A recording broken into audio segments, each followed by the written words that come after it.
Anyaman merupakan serat yang dirangkaikan hingga membentuk benda yang kaku, biasanya untuk membuat keranjang atau perabot. Anyaman biasanya terbuat dari bambu, pandan, dan mendong. Keahlian menganyam sendiri dipercaya sebagai keahlian asli orang Melayu.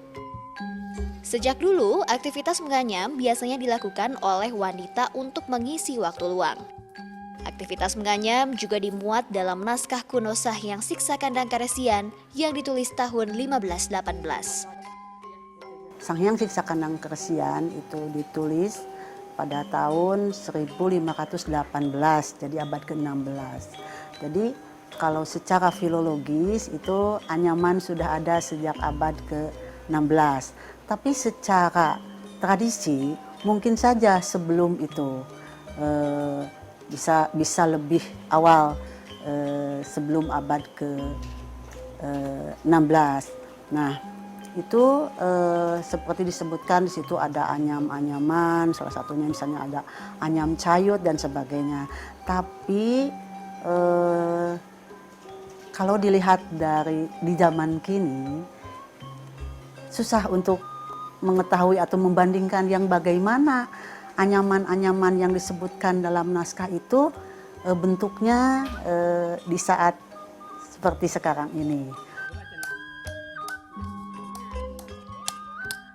Sejarah lainnya menyebutkan, murid Sunan Gunung Jati Ki Tegal Mantralah yang mengajarkan teknik anyaman ke masyarakat Cirebon sambil menyebarkan ajaran Islam. Hingga akhirnya menyebar ke beberapa daerah di Jawa Barat seperti Raja Pola Tasikmalaya dan Garut.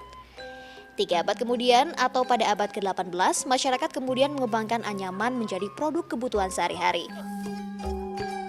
Muncullah dinding rumah hingga perabot rumah tangga seperti boboko, hihit, dan nyiru yang terbuat dari anyaman bambu. Produk anyaman ini bahkan menjadi alat pendukung mata pencaharian mereka. Itu juga disesuaikan ada dari secara filosofis atau dari segi estetiknya ya, itu boboko, mau asepan atau karanjang yang tadi itu benda-benda yang digunakan itu satu memang filosofisnya yang ada hubungannya dengan kegunaan, satu guna atau fungsinya. Nah, ini ada hubungan antara pikiran dengan benda. Misalnya kita berpikir ini alat untuk apa ya, kegunaannya untuk apa, nah dibuatlah seperti itu.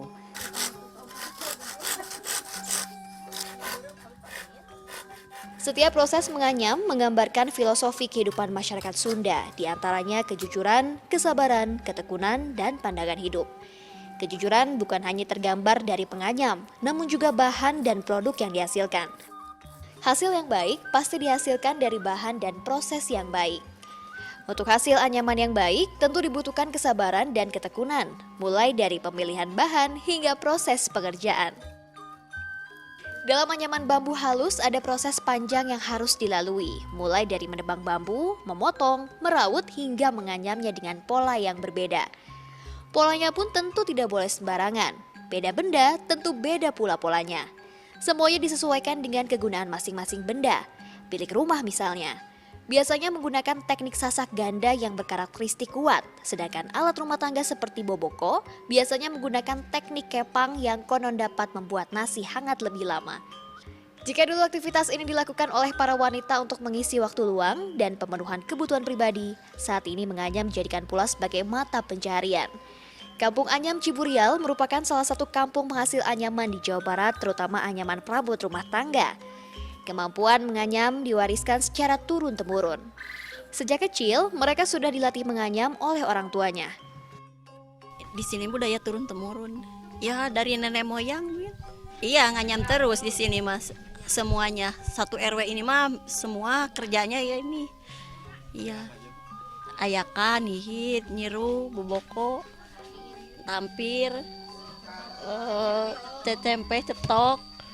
Ya kebanyakan perempuan, laki-laki mah cuman yang bikin ininya doang, yang mengkunya bikin mengkunya.